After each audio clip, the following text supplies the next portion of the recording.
Imagine this. You enter the new cave in 99 Nights, and right in the first seconds, you feel that something big is about to happen. The screen flickers, the music pulls you deeper, and in the distance, you see silhouettes, statues of creatures players used to only whisper about. Hey everyone, this is Klepsiz, and today, we're not just showing the new update.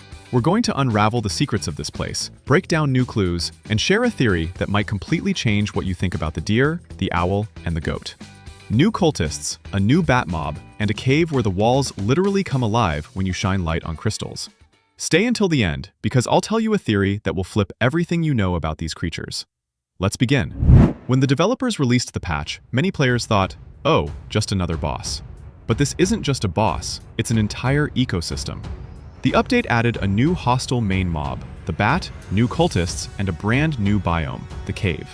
Inside the cave, you can find statues of all bosses as you go deeper, the deer, the owl, the goat, and now the bat as well. And these statues aren't just decoration. Each one gives you a blessing that grants a permanent or temporary buff. Deer blessing makes the day cycle last longer. That blessing reduces hunger consumption. Goat blessing lowers the chance of lightning strikes. Owl blessing reduces rain or makes nights quieter. The cave also has crystals. When you shine your flashlight on them, they activate, and drawings appear on the walls, like ancient murals. Sometimes these drawings reveal hidden passages, secrets, or extra blessings.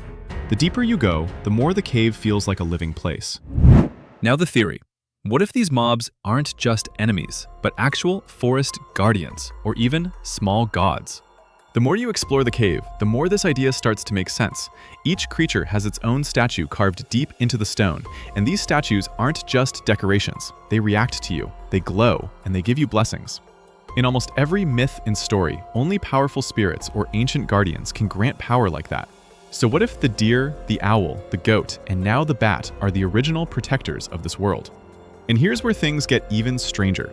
Players and regular cultists cannot deal any damage to the deer or other major creatures. Your weapons just pass through them, like you're fighting something that isn't fully part of this world.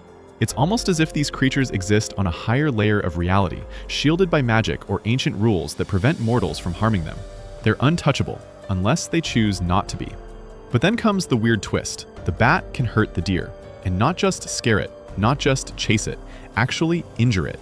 This changes everything. If one guardian-level creature can wound another, it means these beings aren't perfect gods. They have weaknesses, rivalries, and maybe even grudges that go back centuries. It raises so many questions. Are they fighting for territory? Do they compete for control over the forest? Is the bat trying to overthrow the deer's position in the hierarchy? Or is the deer weakened and the bat is taking advantage of it? Suddenly, the cave starts looking less like a peaceful temple and more like a battleground frozen in time. Now, if the guardians can fight each other, that means there's a hidden order, a ranking system between them. Maybe the deer used to be the strongest, the leader of the forest spirits. The owl controls the night, the goat controls the storms, and the bat controls hunger and survival. Each one rules a different part of nature. But the balance might be breaking, and we're catching a glimpse of that conflict for the first time. So who are the cultists then? Well, if these creatures are forest gods, the cultists suddenly make a lot more sense. Maybe they started out as ordinary people, explorers, villagers, or survivors who stumbled upon the statues and felt the power hidden in them. They prayed for help, for strength, for protection, and the guardians answered. But blessings always come with a cost. The cultists could have absorbed a piece of the creature's magic, changing them slowly. Their minds, their bodies, their loyalty, all reshaped by the forest's power. That's why they act so strangely, why they follow you in groups, why they perform silent rituals. They aren't just enemies, they're transformed worshippers, granted just enough strength to survive, but never enough to challenge the guardians themselves. In a way, the cultists are living proof that these creatures are more than mobs. They are ancient forces that choose their followers, grant power, and maybe even control the fate of the entire world of 99 Nights. Another mystery. Why do the deer, the owl, the goat, and even the new bat fear bright light? At first, it feels strange. Usually in games, light is what protects you, not what scares powerful creatures. But here, the moment you shine your flashlight on them, they freeze, panic, or run away. So what's going on? One theory is simple. The light disrupts their magic. If these creatures truly draw their power from darkness, shadows, and the natural glow of the cave crystals, then bright light might work like a disruption signal. Imagine their bodies are tuned to absorb energy from the night, from moonlight, fog, darkness, and the faint pulses coming from the crystals on the cave walls. A strong artificial light suddenly blasts through this delicate balance and overloads it. It's like pulling a plug or interrupting a ritual. Their abilities weaken for a moment, and they instinctively back off. Another idea is that the Guardians evolved for a world without human-made light. Their strength, their senses, even their instincts formed long before flashlights existed. So when a bright beam hits them, their bodies don't know how to react. They retreat not because they're weak, but because the light feels unnatural, almost toxic to them. There's also a deeper theory. The light exposes them. These creatures might be partly made of magic, partly of shadows, and partly of physical form. In darkness, they blend into the world perfectly, like the forest itself protects them. But light makes them solid, revealing the outlines of their bodies and removing the camouflage they naturally rely on. And for creatures that survive through stealth and control of the night, being exposed is terrifying. And if we connect this with the cave, there's an even cooler detail. The crystals respond to light. They glow, pulse, and even create drawings on the walls when you shine your flashlight on them. Now let's simplify this for younger audiences. These creatures might have super strong night vision eyes. They're built to see in the dark, and their eyes are incredibly sensitive.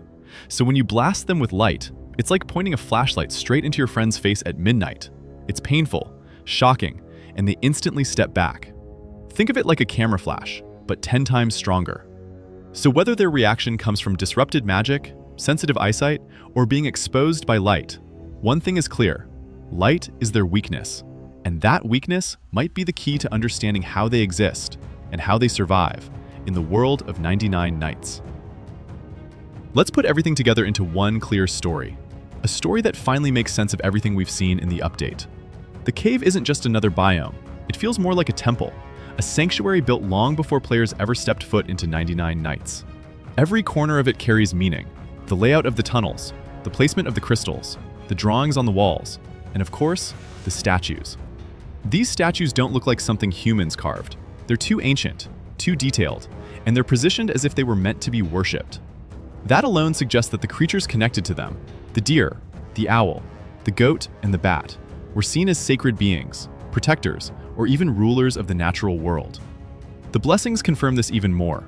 Each time you interact with a statue, it responds. It grants you power based on the creature it represents. This means the statues are alive in some way, or connected to a real source of energy. Blessings aren't just buffs. They're like a pact between player and guardian. You're borrowing a fraction of their strength, the same strength that cultists once begged for. And then there are the crystals and the glowing wall drawings. These aren't random decorations. They're a history book, written in light instead of ink. When you shine your flashlight on a crystal, it activates something ancient. Drawings appear, symbols, scenes, moments from the past. It's almost as if the cave itself is trying to talk to you, trying to show you what happened long before the world turned into the survival nightmare we know as 99 Nights. The crystals could be storing memories, magic, or even fragments of the Guardian's essence. And that's why the creatures react to light. The same energy that wakes the crystals can disrupt the creature's connection to them.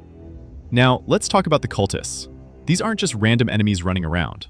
They feel like failed disciples, former humans who discovered the cave and tried to claim its power. They prayed to the statues, performed rituals, and accepted the blessings. But blessings can twist you if you take too many. Over time, their bodies changed, their minds slipped, and they became loyal followers of the creatures. They know the cave, they protect it, but they will never be on the same level as the Guardians themselves. And the Guardians? They're far from simple mobs. They have roles, rules, and relationships. The bat injuring the deer is the biggest clue. It proves that these creatures have their own conflicts, their own hierarchy, and possibly their own ancient war that we're only now beginning to uncover. Maybe the bat is rising in power. Maybe the deer is weakened. Maybe the balance of the forest is shifting, and we're witnessing it in real time. Finally, their fear of light ties the whole theory together. If their strength comes from darkness, and the crystals respond to light, then light becomes both a tool and a threat. It disrupts their natural abilities, revealing their true forms, breaking the magic that protects them. It suggests that the Guardians were never meant to be seen clearly, only sensed, heard, or respected from afar. Light exposes them, and exposure is their weakness. Think of every trip into the cave as a small adventure puzzle. You choose which statue to honor, collect blessings, charge crystals, watch the glowing drawings, and slowly uncover the deeper story of the world. This update isn't just about new enemies. It's about lore, exploration, and understanding the strange balance between creatures, cultists, and the environment. The creatures are guardians. The cultists are their worshippers. The light is an ancient weakness. The cave is a living archive. And you, the player, are the explorer trying to understand what happened here. Thanks for watching till the end. If you enjoyed it, leave a like and subscribe. In future videos, we'll break down the rarest cave drawings and even try collecting all blessings at once. See you in 99 Nights. And remember, even in the darkness, there's always a story hiding.